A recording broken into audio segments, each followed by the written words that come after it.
Dead air. Engage. I'm listening to her. She's weeping. Her husband just died. Low energy. Tone adjustment required. Empathy score, 42%. I am in it with her. I don't need a pink heart icon to tell me I care. I'm human. Warning. Remote privileges at risk. Adjust tone immediately. I can't do this anymore. Welcome to the room. I'm Greyson. And I'm Stephanie. What you are about to hear is a raw, unscripted, peer-to-peer coaching session. While we use frameworks to guide these conversations, we are not licensed therapists, and this is not medical advice. We are simply here to help our guests map their nervous systems and rumble with the things they've been avoiding. The door is closed. The mics are hot. Let's begin. Right? Well, I suppose the chair is... It's fine. I'm fine. We have an hour, correct? We do. That makes sense. Yes, it does. It saves everyone time. Time is the ultimate finite resource, isn't it? So, I don't know exactly what the protocol is here. Do I just begin? Should I outline the core structural issues at the firm, or... You're already managing the room, Arthur. I'm not managing. I'm organized. You walked in, assessed the chair, confirmed the timeline, adjusted your schedule to accommodate hypothetical overruns, and now you're trying to set the clinical agenda. That is an incredible amount of initiative for the first 90 seconds of a session. And I fail to see how being prepared is a detriment. It's not a detriment. It's just expensive. Expensive. Energetically. Before you even sat down, your brain was already 10 steps ahead, trying to predict exactly how this hour is going to go.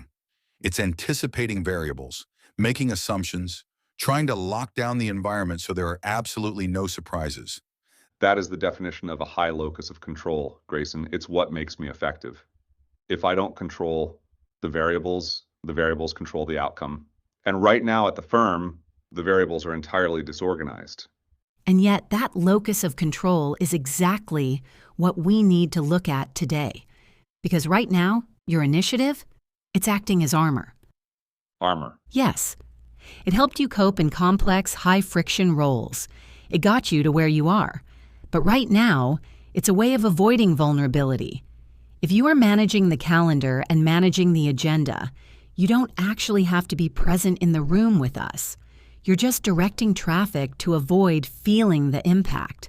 That's an interesting intellectual interpretation, Stephanie, but I assure you, I am entirely present. Let's test that. If you're present, let's drop the external variables for a second. Let's put the schedule away, Arthur.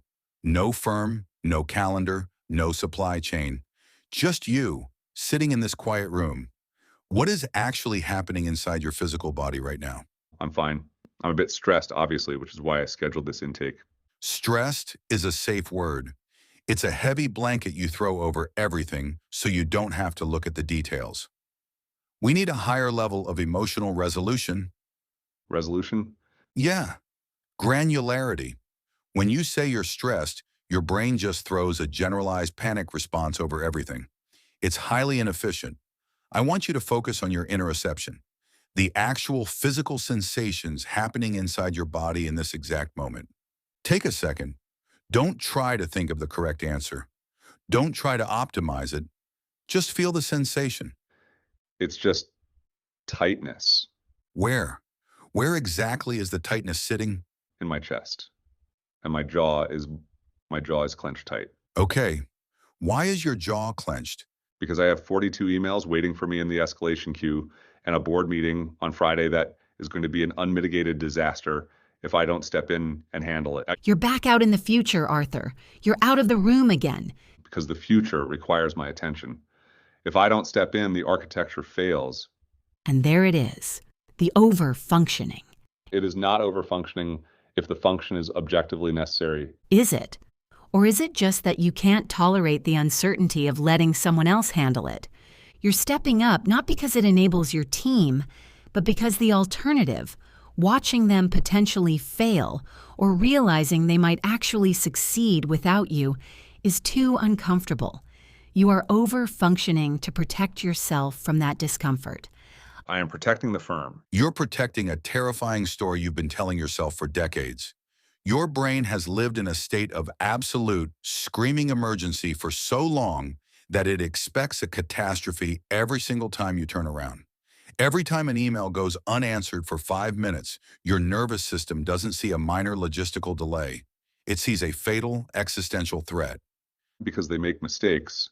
Maybe they do, but by constantly jumping in to save them, you force the world to match your worst expectations. You never give anyone the chance to surprise you. And more importantly, you never give yourself the permission to rest. Look at your body's ledger, Arthur. Look at the biology of what you are doing. You are completely depleted. You're running a chronic metabolic deficit because your brain is spending all its energy trying to maintain an environment where you never have to be surprised. I am so tired. I know you are. It's relentless. The constant need to just hold the entire structure together. If I let go of the reins, even for a moment, I feel this free fall sensation. It makes me nauseous. That free fall? That nausea? That's what rumbling with vulnerability feels like. I don't like it. No one does. It's pure uncertainty. It's emotional exposure. But right now, you're equating that feeling of vulnerability with systemic failure. You've convinced yourself that if you feel that free fall, the firm is collapsing. But it's not the firm. It's just your nervous system encountering a prediction error. It's just your body realizing it doesn't know what happens next. So what am I supposed to do? Just sit back and let everything burn? No, but before you act, you have to accurately categorize what's happening somatically. When you feel that tightness in your chest and your jaw clenches, you need to recognize, I am not in actual danger. The firm is not on fire.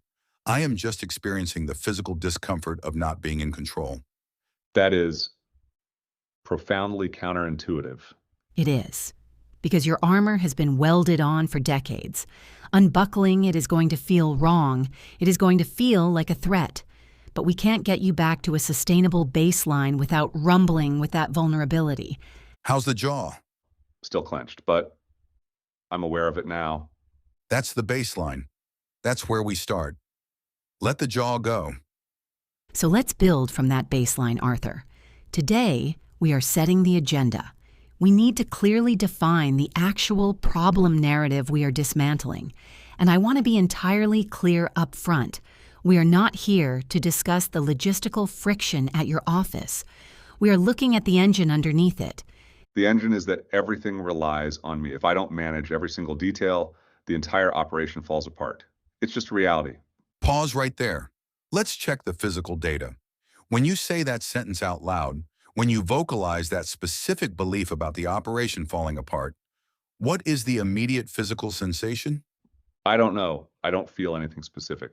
I'm just stating a structural fact about my company. Go back to the jaw. Go back to the shoulders. Drop out of the narrative and give me the data. Okay. My chest is tight. My breathing is shallow. It feels like I ran up a flight of stairs. Right. Because your brain is instantly mobilizing metabolic resources for an immediate physical threat. When every single prediction your system makes is that the environment is going to collapse unless you personally intervene, your body budget runs a massive, unsustainable deficit. It exhausts me. I'm constantly running in the red, but I literally do not see another option, Greyson. Because your armor is doing the thinking for you.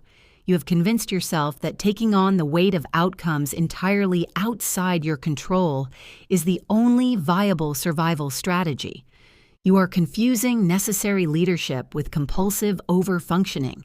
If I stop managing the team closely, things break down. That isn't a prediction, Stephanie. That is historical data. I have seen it happen. I have the emails to prove it. Have you seen it happen in this exact context with this exact team today? Or is that an old prediction that has been running in the background for so long, you can no longer differentiate between a past memory and the current environment? We are going to sit with that silence. That silence is the friction of your narrative meeting reality. You are trying to figure out how to outmaneuver the observation. I'm just trying to explain the reality of my daily life to you both. You keep talking about rumbling with vulnerability, but vulnerability does not get the quarterly projections finalized. It doesn't fix a broken supply chain. It just makes me look weak in front of a board of directors who expect me to have answers at all times. Look at the physiological cost of that belief, Arthur. Your nervous system is constantly adapting to a state of absolute emergency that isn't actually occurring in this exact second. You are generating continuous error signals because the total existential catastrophe you are bracing for never quite arrives. You are burning fuel for a fire that isn't burning. So, what is the alternative? I just sit back and watch the ship sink? Because that's what it feels like you're asking me to do. We need you to develop emotional granularity. Right now, your system fundamentally lacks it. Every minor delay, every email that isn't answered in 5 minutes is immediately categorized as a systemic, catastrophic failure. In your current model, everything is an emergency, which means everything requires Arthur's immediate intervention. It feels like it does. Because if I drop the ball, everyone looks at me. The buck stops with me. Notice the language you are defaulting to. Drop the ball. Ship sinking. These are massive, absolute, all or nothing terms. Let's focus on the interception again. When you see an email from your lead engineer asking for a deadline extension, before you even formulate a reply, what is happening in the physical body? Walk me through the first 3 seconds. My stomach drops. My vision almost tunnels. It feels like a physical weight pressing down on the back of my neck, like I'm bracing for a punch. Exactly. That physical sensation is your brain's prediction of what is required next. It is preparing your body to fight a literal physical battle. It is spending metabolic resources you absolutely do not have to spare on a threat that exists entirely in an email server. And the agenda for this session is uncoupling that physical prediction from your behavioral response. The problem narrative we are dismantling isn't that your team is incompetent. The problem narrative is that you are reliant on over-functioning because it provides a temporary false sense of mastery. It makes you feel indispensable. Reliant is a heavy word, Stephanie. It makes it sound like an addiction. Let's test that hypothesis then. How long has it been since you allowed someone on your team to fail or even just struggle without stepping in to save them? I couldn't tell you. Years, probably. Because stepping in relieves your immediate physical discomfort. It temporarily balances your body budget. You over-function to self-soothe. You aren't doing it for them. You are doing it to quiet your own screaming nervous system. Breathe through that, Arthur. Just stay in the baseline. Don't fight the silence. Notice the urge to talk your way out of it and just let it sit there. I don't like how accurate that feels. It makes me sound incredibly weak, selfish even. It makes you human. But this is exactly what rumbling with vulnerability requires. It requires admitting that the armor isn't actually protecting the company. The armor is protecting you from the profound discomfort of not being in absolute control. So the agenda, the actual problem we are working on, is my need to control the outcome.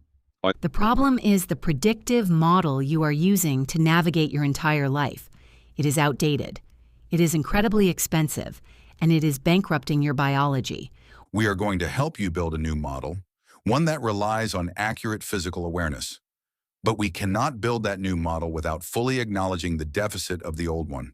Where is the physical tension right now? Okay, I see it. The jaw is unclenched again, Greyson, for the moment. The chest is still tight, but the jaw is better. We take the wins where we find them. Let's keep going. Let's. I am completely ready to proceed to the next module. The pacing of this intervention has been highly satisfactory so far, and I appreciate Arthur, your eyes just darted to the left again, just like they did 10 minutes ago. Did they? I apologize. A minor reflex, I assure you. My focus is entirely localized on this conversation.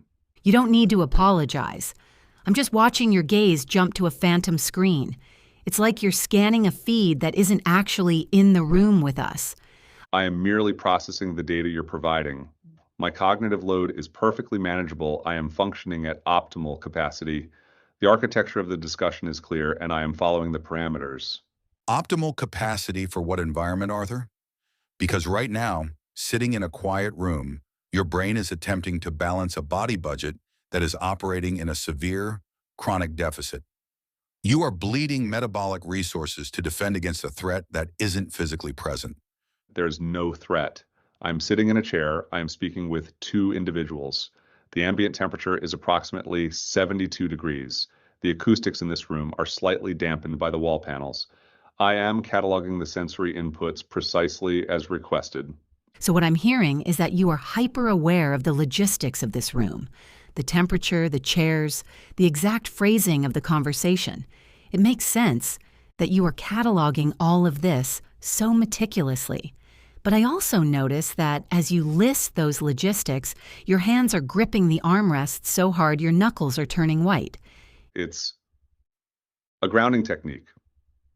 Firm pressure applied to the extremities. It is a recommended protocol for maintaining focus during extended periods of verbal data exchange. Is it a grounding technique or is it armor? I don't require armor. I am a remote intake specialist. I moderate grief information streams. I categorize, I sort, I flag, I move on. Efficiency is the metric of success. If I linger on any single piece of data, the queue backs up, the system fails. Therefore, I do not linger. I process. You process. Exactly. It's a highly efficient system. I am an efficient component of that system. It makes complete sense that you would call it efficiency, Arthur. You've been over-functioning for so long just to survive the sheer volume of the algorithmic feed you are subjected to every single day. When the volume of trauma content is that heavy, slowing down doesn't feel like rest. It feels like drowning. Slowing down is a failure of the mechanism. If the intake specialist stops, the content breaches containment. If the content breaches containment, the platform integrity is compromised. I do not compromise platform integrity. Let's look at the mechanism. Let's look at the biology of what you just described. Your brain is a predictive organ. It doesn't react to the world. It anticipates it to save energy. For years, your daily environment has been an unending, chaotic stream of extreme digital trauma. Grieving families, desperate people. So your brain built a model. It generated a prediction that the world is a relentless barrage of hostility and grief. The data supports that model, Greyson. Have you seen the queue? Have you seen what humanity uploads to a grief platform at 3 a.m? The predictive model is entirely accurate. I haven't, but your nervous system has. And because your brain expects that emotional hostility, it is constantly predicting the need for a massive energy outlay. It pumps cortisol and adrenaline into your bloodstream before you even open your laptop, preparing you for battle. But right now, in this room, there is no cue. There is no screen. And because there is no cue, your brain is experiencing a massive prediction error. The quiet is registering as a systemic anomaly. The quiet is inefficient. The quiet feels dangerous. I didn't say dangerous, I said inefficient. Please ensure we are maintaining semantic accuracy. Dangerous implies a physical threat. I am in a secure facility. I am fine. The TMJ is flaring up again, Arthur. The muscle is jumping right under your ear. Your jaw is locked. I am perfectly fine. Thank you for your continued concern. We can move to the next topic. It sounds like it takes an incredible amount of energy to keep that customer service voice intact right now. I don't know what you're referring to. This is my voice. This is how I speak. It's the voice you use to keep us at a distance. It's the voice of someone who is terrified that if they drop the professional cadence, the queue is going to rush in and swallow them whole. It's the voice of someone carrying an impossible amount of armor. Am I understanding that correctly? Look, if I step back, if I actually look at the aggregate data of what I'm exposed to on a daily basis, the statistical probability of... Stop. Right there. You are deflecting to the aggregate. You are retreating to the macro level to avoid the micro sensation. You are attempting to overfunction your way out of your own body. Where is the locus of control right now, Arthur? Is it in the algorithm or is it in this room? It's in the feed. It's always in the feed. It decides what comes next. I don't dictate the pacing. I just have to keep up. If I don't keep up, it piles up. It piles up in the images, the content, the people crying. They just sit there waiting for me to clear them. Bring it back to the body. We need emotional granularity here, not broad strokes, not the platform, not the algorithm. You. What is the specific physical sensation of keeping up? Where is it sitting in your body right now? It's a weight right here, behind the sternum. Describe the weight. Give it granularity. It feels like inhaling glass. It feels like every time I breathe in, something sharp is scraping against the inside of my ribs. Inhaling glass. Good. That is a highly specific physical reality. That is a massive step forward. Now we are going to practice radical detachment.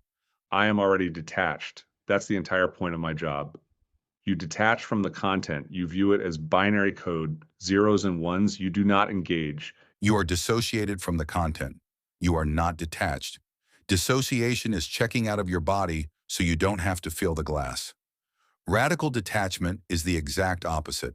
It is the conscious, deliberate choice to observe the mind without becoming entangled in it. It is refusing to let the city of your mind be conquered by the feed. You don't have to fix the feeling behind your sternum right now, Arthur. You don't have to overfunction and try to solve the glass in your chest. You just have to sit here with us and rumble with the vulnerability of admitting that it hurts.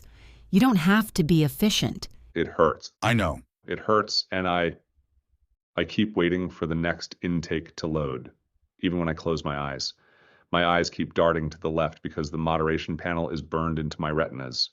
The refresh button is always there. It makes sense that your eyes keep looking for it. Your body is just trying to protect you. It's anticipating the trauma. It's preparing for the next strike so you aren't caught off guard. I can't turn it off. I can't stop predicting it. The body budget, you said it's a deficit. I am bankrupt, Greyson. The system is completely bankrupt.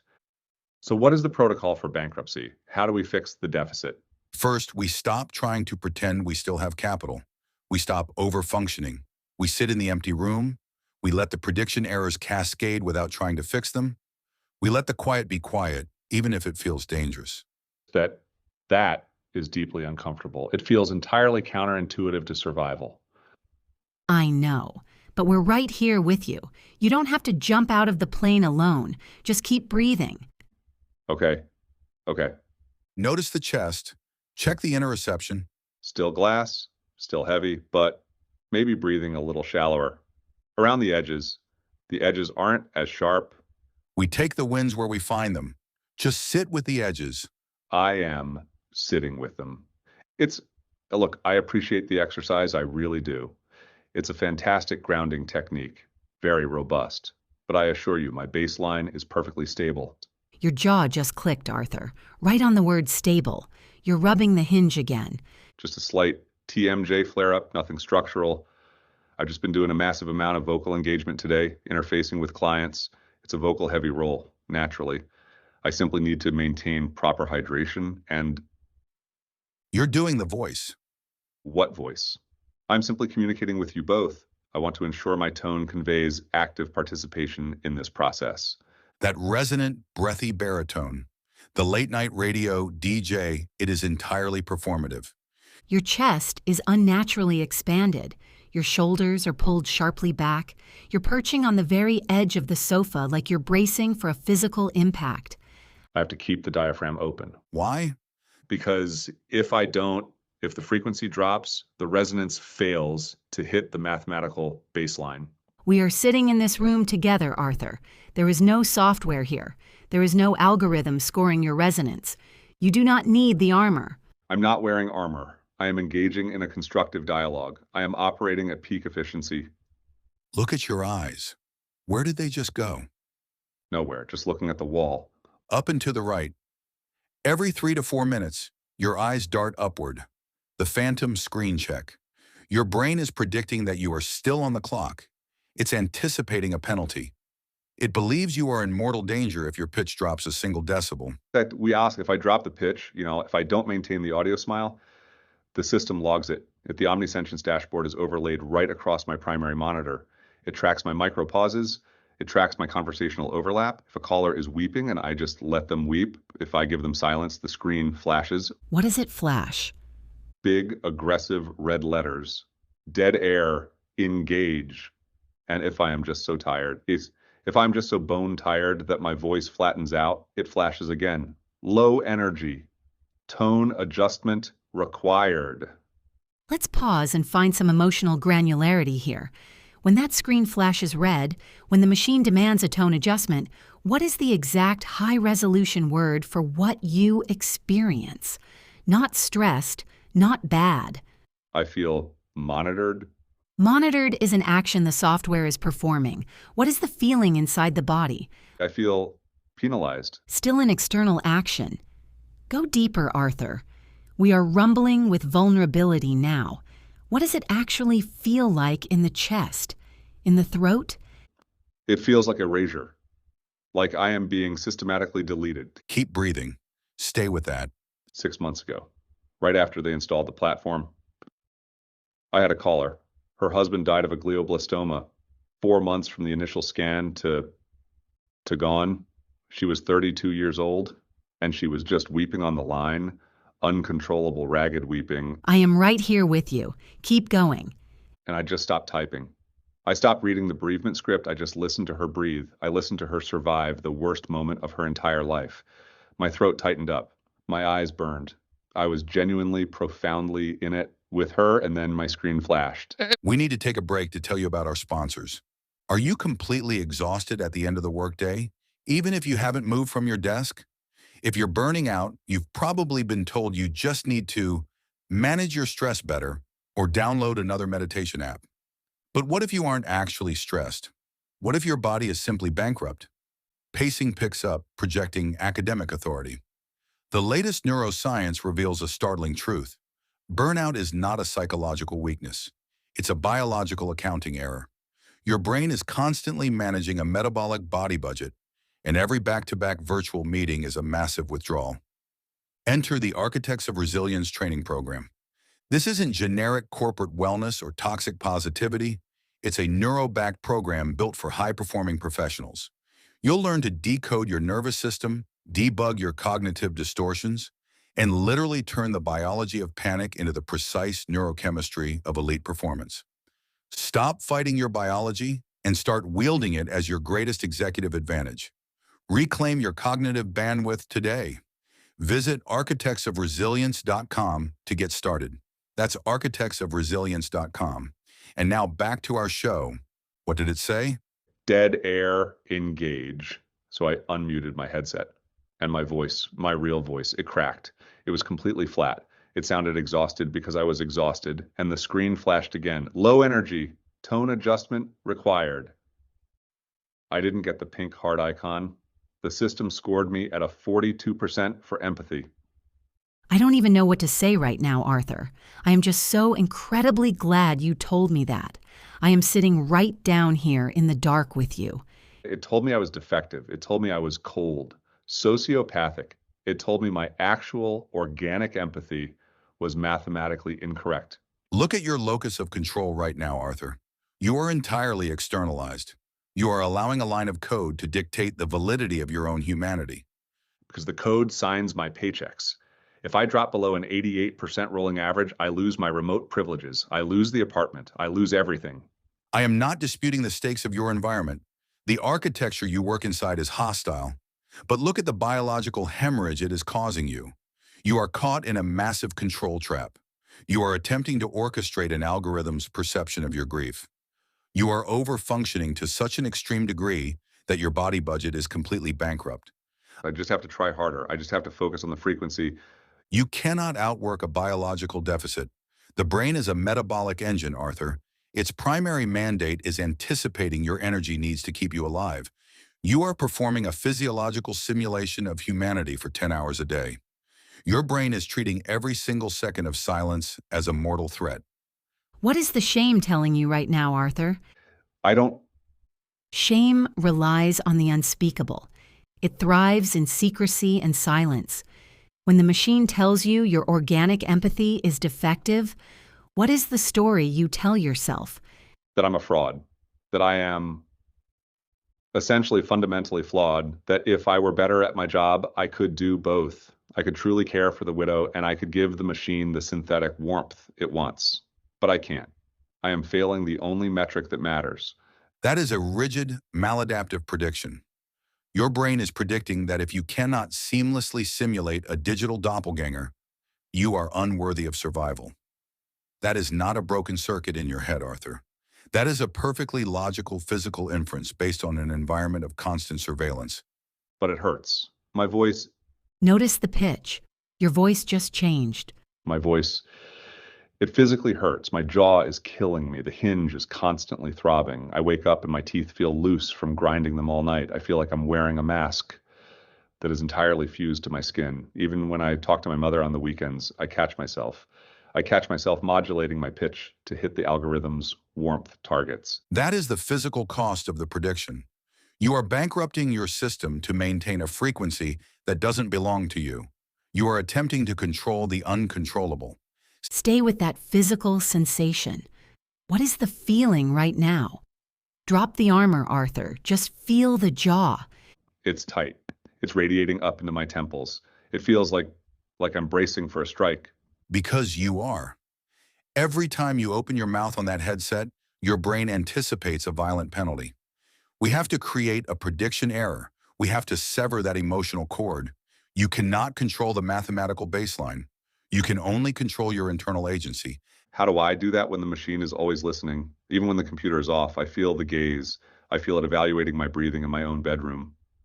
By actively refusing to let the software dictate your reality, by taking the power of definition away from the omnisentience dashboard and giving it back to your own physical awareness. The algorithm doesn't define your empathy. The pink heart doesn't validate your connection to that widow. You do. I was there with her. I know I was. Hold that data point. Let the prediction update. Look at the evidence in front of you. I didn't need a pink heart to tell me I cared. I listened to her. I was just there. Yes. Sit with the edges of that truth. Breathe into it. Let your body register the deposit. Well, the deposit is registered. The transaction is complete. We can effectively index that data point and move forward to the next diagnostic metric, assuming we are still operating within the optimized timeline for this. Arthur, your eyes are doing it again. My eyes are perfectly stationary, Greyson. I am maintaining standard focal parameters for an interpersonal exchange. They are darting to the upper left. I can see you tracking a phantom screen right now. You are searching for a visual dashboard that does not exist in this room. What specific metric are you frantically looking for? I am not frantically looking for anything. I am simply ensuring the conversational data is accurately represented. It is highly beneficial to maintain a locus of control over the immediate environment to prevent any systemic deviation from our agreed upon objectives. You are shifting your jaw, Arthur. The left side.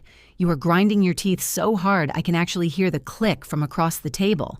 It is a minor mechanical alignment issue, TMJ. It is a known physiological variable, and it is entirely irrelevant to the current operational focus of this discussion. What is the armor protecting right now, Arthur? There is no armor, Stephanie. I am practicing radical transparency as requested by the structural parameters of this broadcast. I am providing all required verbal outputs. I am answering the prompts. That is the customer service voice again. I do not possess a customer service voice. It is breathy. It is artificially pitched up by at least half an octave. You are over-functioning right now, Arthur. You are attempting to manage my reactions. You are attempting to manage Stephanie's reactions. And you are trying to frantically manage your own internal state all simultaneously.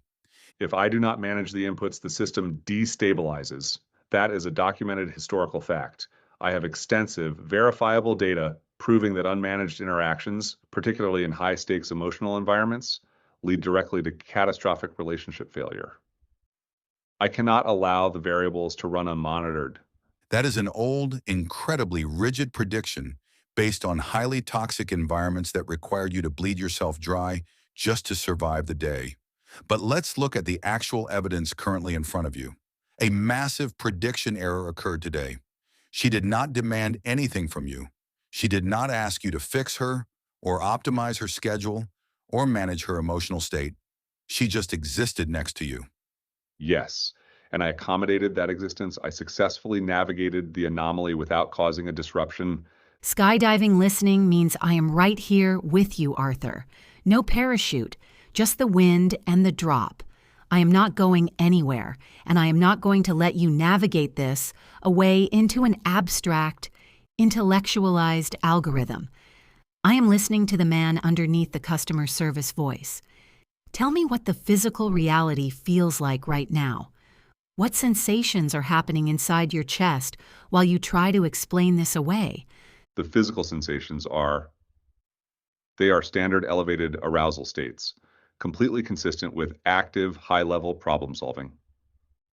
Paraphrasing what I just heard, you are feeling a massive physical spike, and your immediate instinct, your deeply ingrained habit, is to label it as a critical problem you have to solve immediately. But what if there is no problem here?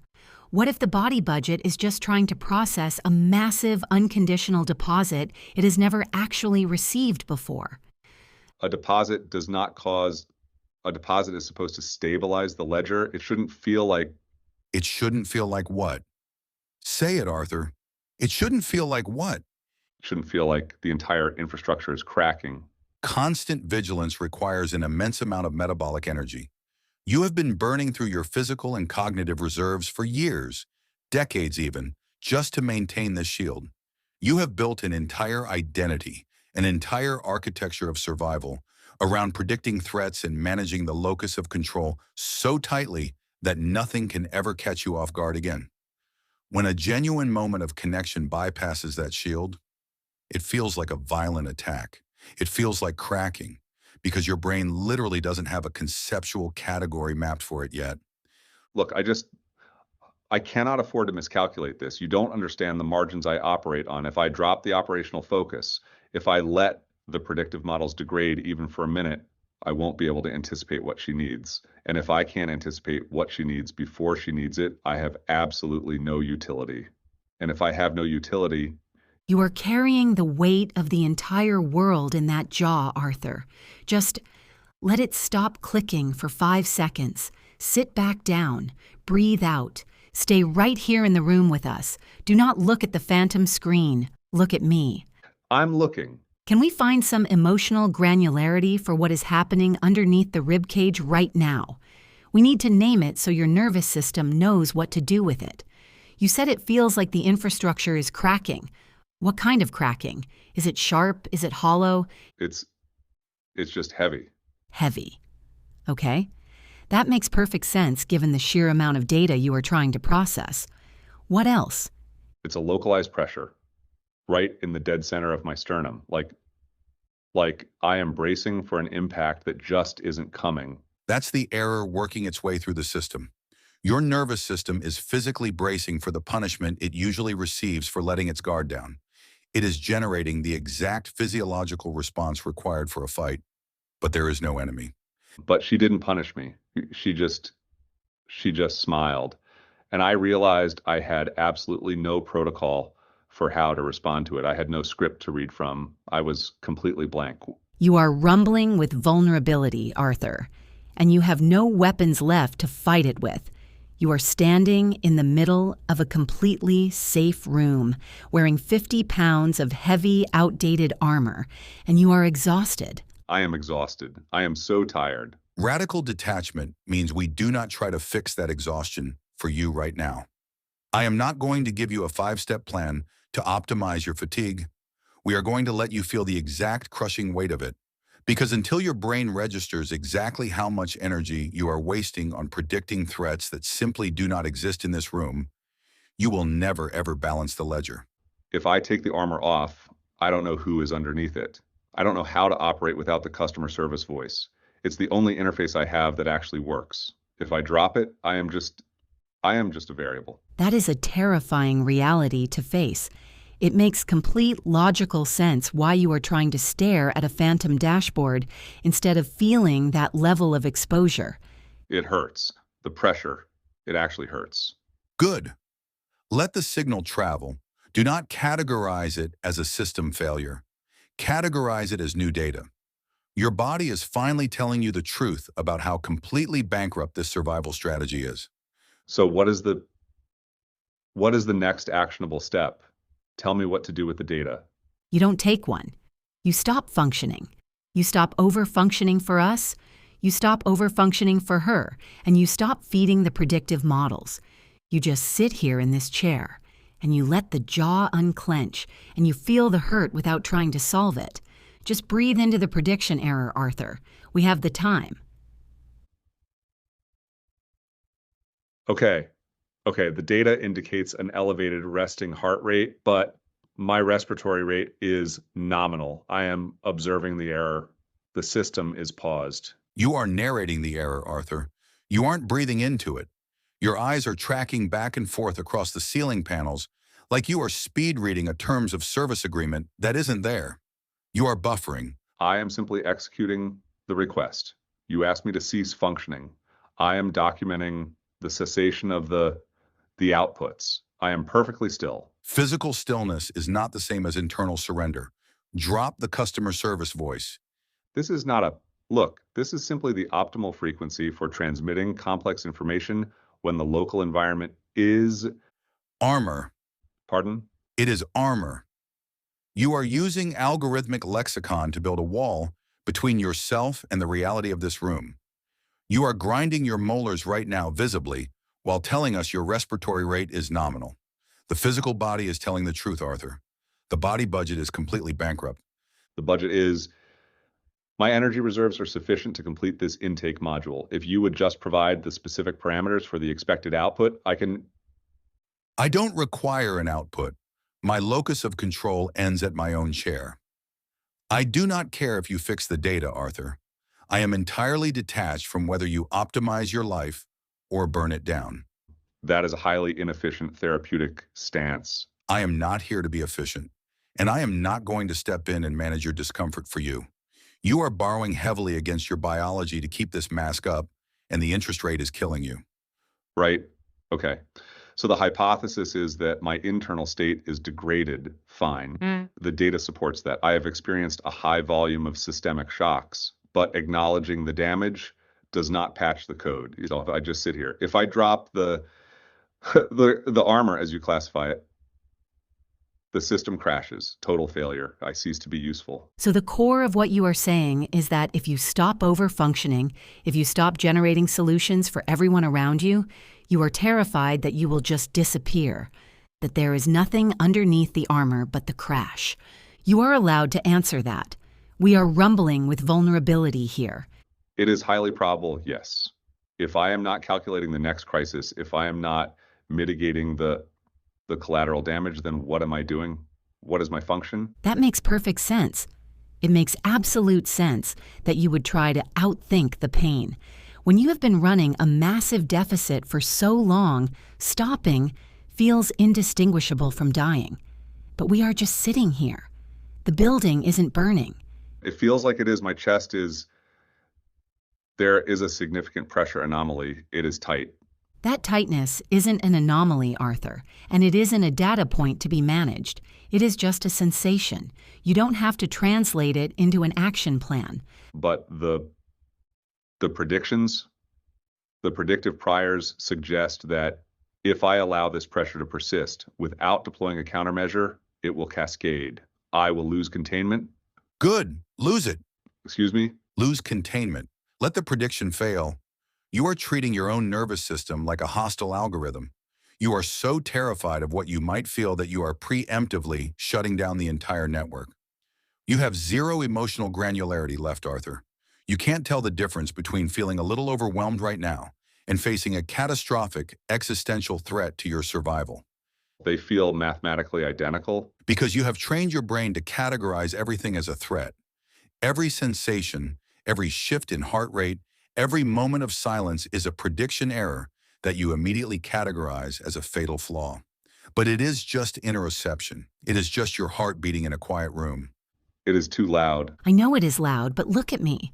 I am not running away. Greyson isn't running away. We are not asking you to solve the pressure in your chest. We are just asking you to feel it. I don't know the vocabulary for this. The concepts they are unspooling. That is exactly where you are supposed to be. You don't need the vocabulary yet. The emotional granularity will come later. Right now, all you have to do is let the jaw unclench.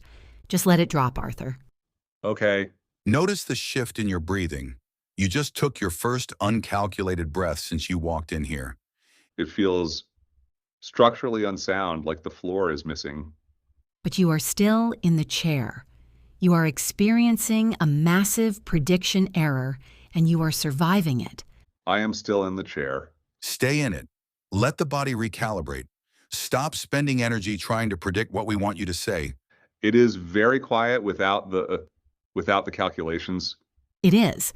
I should be getting back to the queue. The queue is building. I can feel the queue backing up. Your eyes just darted upward and to the right, Arthur. You are scanning the top corner of the acoustic foam. There is no screen here. There is no omniscience metric to satisfy in this room. Right? Yes. I know that. It is just a reflex. But the silence, the lack of acoustic feedback, my chest is tightening. If I allow dead air on the line, the system flags it. The prompt flashes, red text, dead air. Engage. I have to engage. I have to hit the frequency. Notice the language your brain is selecting right now, Arthur. You said you have to hit the frequency. You are over-functioning to compensate for a machine that cannot feel and does not breathe. Let us practice some emotional granularity here. You said you feel profoundly tired, but underneath that exhaustion, what is the exact texture of the tightness in your chest? We cannot work with low-resolution words in this space. Is it apprehension? Is it resentment? It is humiliation. Your pitch just dropped entirely. For the first time in 50 minutes, the breathy, resonant baritone is completely gone. That flat, harsh tone, that is your authentic voice. I am begging a piece of software to give me a pink heart so I can afford to keep my apartment. I am manipulating my own vocal cords to output a mathematical simulation of compassion, and if I fail, I am penalized. I feel like a ghost. I feel like a digital doppelganger piloting a meat suit. Right, well, it is a highly competitive sector. We are doing vital work for grieving families at Aegis Life and Casualty, and quality control is just part of the modern landscape. We have to ensure a consistent client experience across all remote intake specialists. Arthur, you just heard the truth in your own voice and you panicked. I can hear your jaw clicking again. You immediately threw your armor back on. You manually adjusted your pitch back up to the customer service register. That artificially warm baritone is a prediction error, Arthur. Your brain is running an outdated, metabolically expensive model. You are predicting that if you sound authentic, if you sound exhausted or human, you will be destroyed. That is the panopticon talking. But look at the empirical reality of this physical space. Where is your locus of control right now? It is with the empathy score, the aggregate. It decides if I am compassionate enough to survive. I have to maintain an 88% rolling average. And that is the root of the shame, isn't it? The belief that a mathematical aggregate determines your fundamental worthiness. Shame relies on you believing that you are nothing more than your score. If I drop below the threshold, I do not get the cue. If I do not get the cue, I am defective. I am sitting right here with you in the dark of that truth. I am not going to rush you out of it, and I am not going to minimize it with silver linings. This is what rumbling with vulnerability sounds like. It hurts. The back of my neck is burning.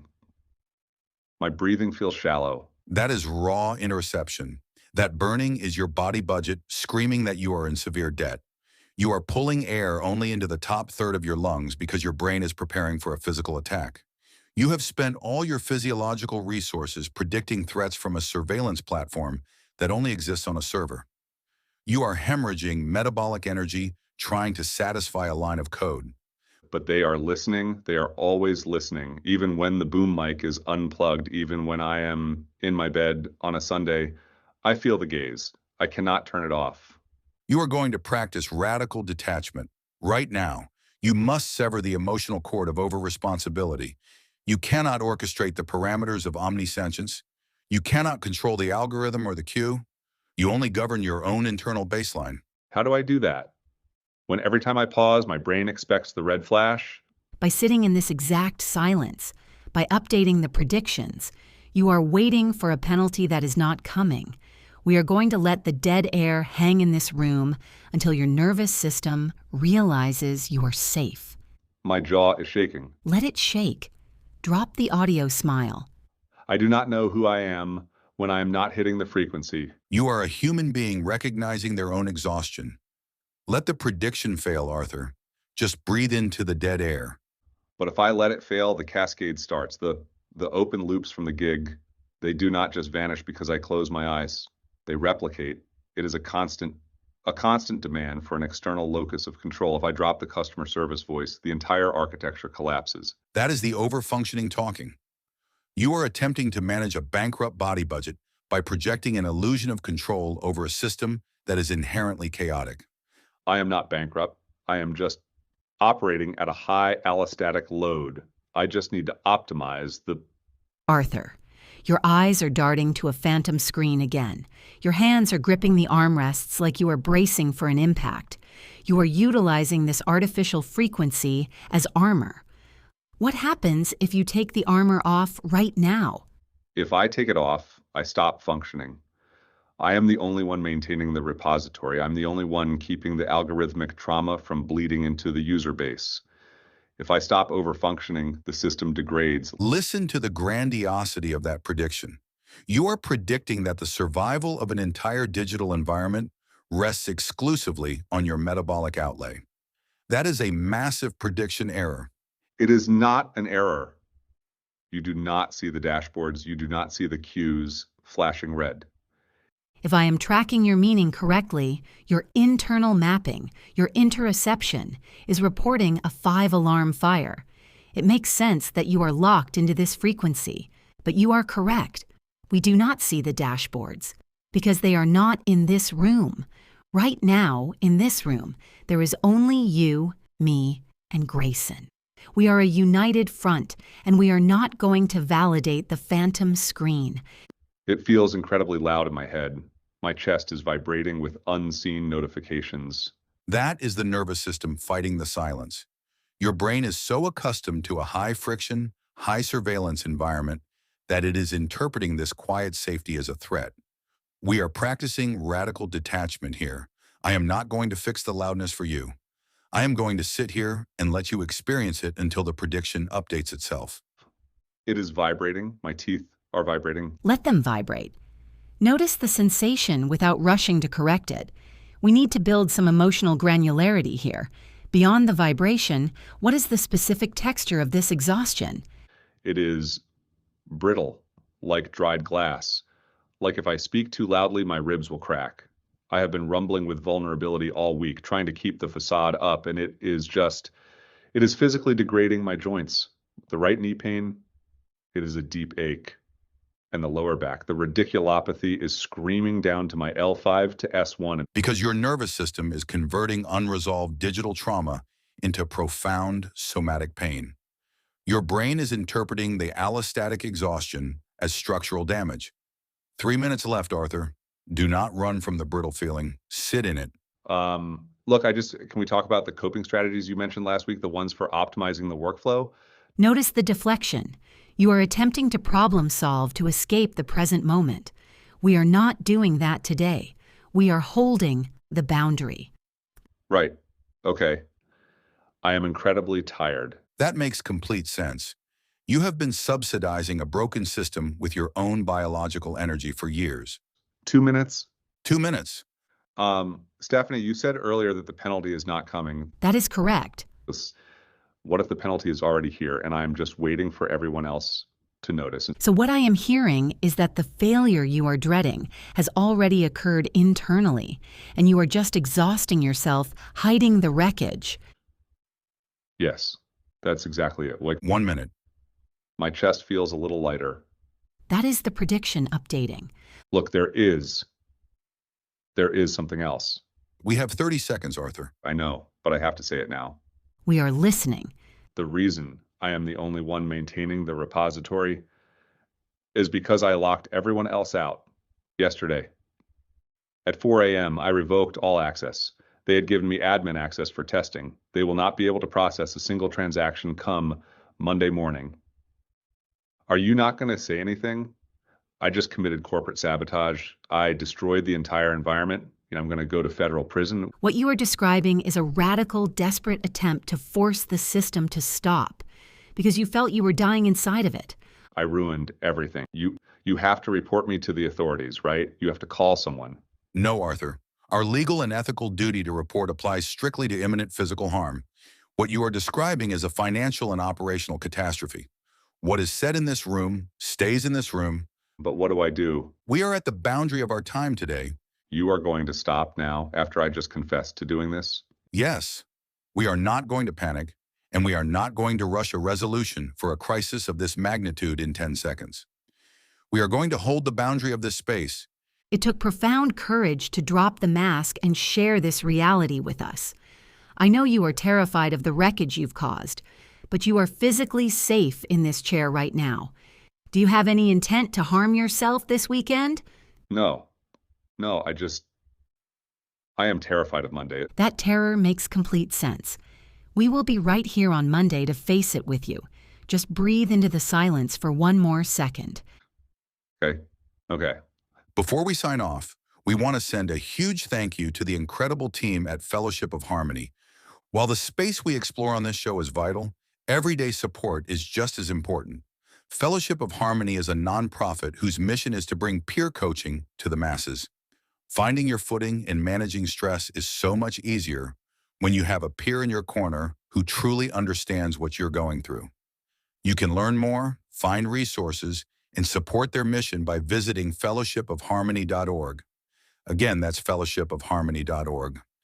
If you found value in today's episode, we would really appreciate it if you could leave a like or hit subscribe wherever you're listening. It goes a long way in helping us keep bringing these stories and resources to you. Now, take care of yourselves, and we'll catch you in the next session.